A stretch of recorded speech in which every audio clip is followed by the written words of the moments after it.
Do you ever feel like you want to be productive, especially in the evenings after work, but you're struggling to do so in the process? Well, I know how you feel because that used to be me. I'd wake up super early, work a physical 9-to-5 job, and come home and be absolutely shattered with no motivation to be productive or work on my side projects.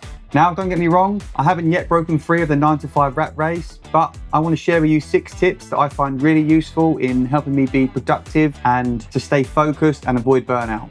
They aren't hacks or trendy systems, they're simple ideas that help you stay focused, consistent, and balanced for the long run. Let's get into it. Okay, so my first tip may sound counterproductive, but it's one that I think is really important to understand, and that is to slow down. We live in a world obsessed with the hustle. You see people posting 4 a.m. routines, 80-hour work weeks, and no days off mantras. But here's the truth. Burnout isn't a side effect of productivity. It's probably a sign that you're doing it wrong. So what is actually proven to work? Simply put, it's extreme consistency over an extreme length of time. The people who win in any field, whether it's business, health, content creation, or learning a skill, win because they stay consistent longer than anybody else. Imagine showing up at 80% intensity for 5 years versus 110% for 5 weeks and then quitting. Which one do you think wins? It's the 80% every time. So pace yourself. Don't treat your life like a sprint. Slow down. Build systems and workflows that let you work sustainably. That's where the real gains come from. And hopefully, this video will help with that. Now, don't get me wrong.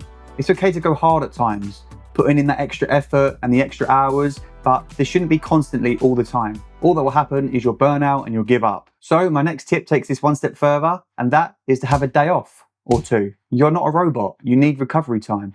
That's why I give myself 2 full days off every week, totally guilt-free. And when I say 2 days off, I mean off. No checking emails and no productivity guilt. It's crucial for recharging your mental battery, and it actually makes the days that you do work more effective. However, there is a caveat to those 2 days off, and that is you should never take more than 1 day off in a row. Why?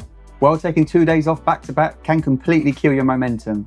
Just think about how hard it is to start up again on a Monday after a lazy weekend. Your brain forgets the workflow. You fall out of rhythm and you fall back into that mentality of, I'll start again on Monday. So instead, spread those 2 days out. So for example, in the gym, I take Monday and Friday off. So that's 2 days on, 1 day off, 3 days on and 1 day off, and then repeat. This way, I don't feel guilty for not working out, as I'm actually taking off a planned rest day. But with only 1 day off, I don't get too complacent and I fall right back into my workflow the next day. It's just about finding balance between rest and momentum. You can have both, but you just need to be intentional. Okay, so my next tip is task stacking, or using my time more efficiently. One of the easiest ways to add hours to your week without actually changing your schedule is task stacking. It basically means using dead time for something meaningful. We all have low effort physical tasks throughout the day, like commuting, cooking, cleaning, food shopping. So I like to pair that time with something mental. You know, listen to audiobooks or podcasts, dictating voice notes, or even calling a friend that you've been meaning to connect with. Now, this isn't about cramming more in. We've already established that you don't want to burn yourself out. It's more about being smart with your time that would otherwise slip by unnoticed. You know, over a week, those dead hours can add up to dozens of productive hours without the need to actually find more time. Just keep it in line with what we spoke about in tip 1. Do what you can, but just make sure that things are at a sustainable level. Okay, number 4, it's lists.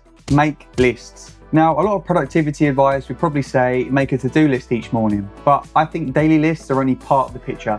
What's more powerful is a weekly or even monthly list because it gives you flexibility and structure.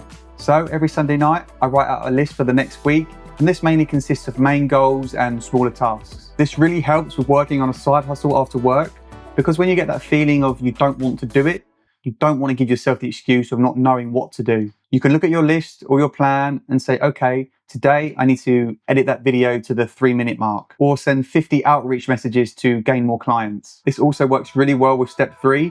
If you're trying to find something to put in that dead time, you can look at your list and see if there's anything that you can do. Lists keep you focused and organized, and you get that dopamine hit when you check something off. This helps to maintain momentum and reinforces your identity as somebody that gets things done. Okay, moving on to step 5, let's talk about your physical environment.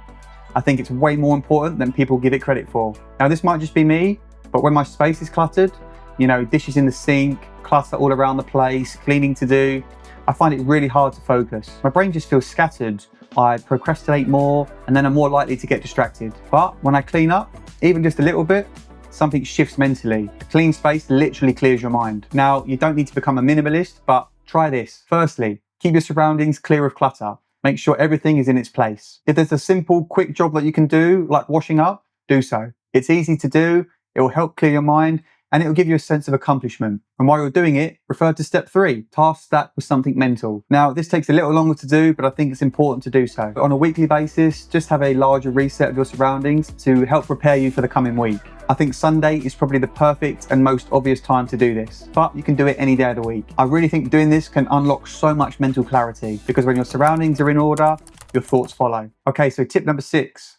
This is something that I've tried to follow for a while, and I recently heard Naval Ravikant talk about it on a podcast that he did. And the tip is, if something is worth doing and you think of it, do it right then and there. You know, so many things get lost because we delay. You think that you should text your friend back, but then you don't. Or you feel inspired to write, but you say, I'll do it later, and then you never do it. Or even simply, you have dishes to clean, but you don't do it, and then they build up. This works for both interests and hobbies, as well as things that you might not necessarily want to do, like cleaning. You know, small stuff adds up, and inspiration can fade if you don't act on it. Now, I think this can be a really hard one to follow, especially if you've had a really busy work day, but try to implement it where you can, especially after work or on days where you're not working. It doesn't mean acting on everything, but just not postponing things that can be done now, especially when your energy and your intention are aligned. And I suppose that leads nicely into the last tip, which is to make decisions quickly. A lot of the time, the right choice isn't always obvious until you've made it, and we can get stuck trying to find the perfect option. But honestly, there isn't usually a right or wrong decision in a lot of cases. Just making a decision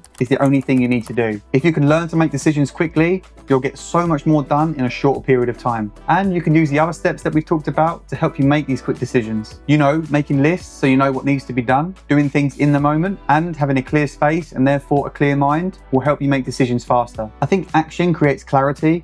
You'll learn more from doing than any amount of debating or thinking. And if a choice doesn't work out exactly as you needed it to, then you adjust. Make a new decision and move on from there. Just don't stay frozen. If any of these tips spoke to you or you think they'll help you, let me know down in the comments. And if you want more content like this, don't forget to hit that like button and subscribe to the channel for more. Thanks for watching, and I'll see you in the next one.